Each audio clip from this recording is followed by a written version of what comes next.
sisi yang kurang kita lengkapi secara sama-sama, kita diskusikan kembali. Tapi ada baiknya karena ada sejumlah materi lain yang harus saya sampaikan.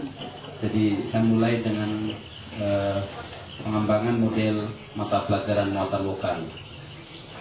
Ibu-ibu sekalian, kita sekarang ada salah satu mata pelajaran di Provinsi Maluku Aceh Darussalam yang telah diizinkan oleh pemerintah. Dalam hal ini adalah pemerintah pusat, sesuai dengan kurikulum tingkat satuan pendidikan. Salah satu materi tambahan kita adalah yang kita kenal dengan muatan lokal.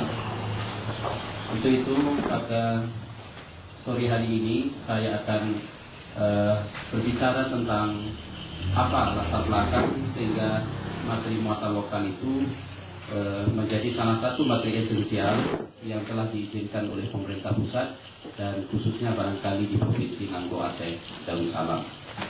Ibu-ibu sekalian yang berbahagia, kita lihat latar belakang. Pertama, muatan lokal itu karena adanya otonomi daerah. Jadi kalau dulu paradigma pendidikan kita dari sentralistik ke desentralisasi. Jadi kalau dulu sentralistik, semua kewenangan ada pada pemerintah pusat. Kemudian seiring dengan perubahan kehidupan berbangsa dan termasuk juga perubahan kebijakan politik, dalam hal ini termasuk juga pendidikan, maka political will Aceh, kalau saya tidak salah, nomor 11 tahun 2006. Jadi nomor 11 tahun 2006 ini memberikan satu legitimate formal atau formal legitimate. Jadi pemerintah Maluku Aceh Darussalam diberikan kewenangan luar biasa, termasuk dalam hal mengelola pendidikan yang berbasis lokal ke depan.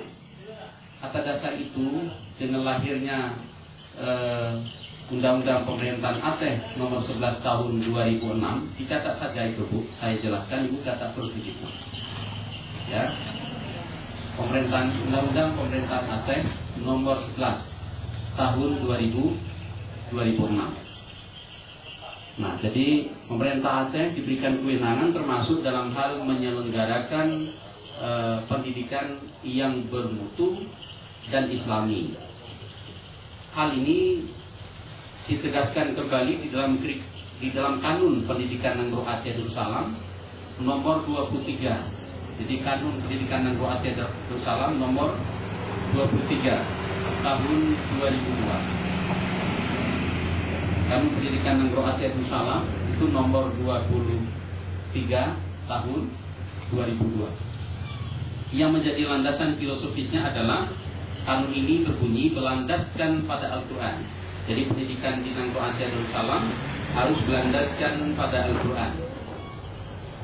Berlandaskan pada Al-Quran, kemudian Al-Hadis, dan kebudayaan Aceh,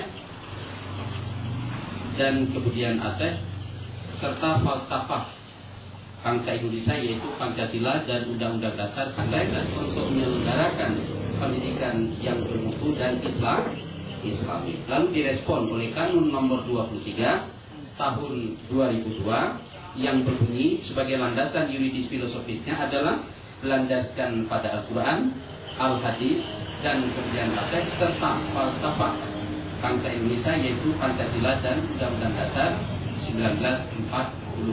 Jelas? Jelas? Itu landasan hukum pijakan kita.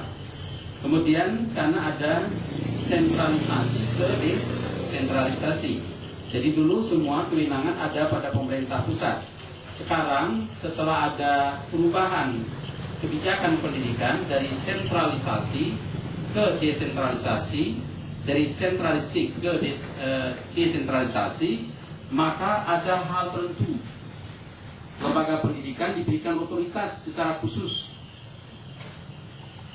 Termasuk dalam hal ini adalah memilih muatan lokal yang dianggap ideal dan representatif diselenggarakan oleh tingkat satuan pendidikan masing-masing di setiap daerah.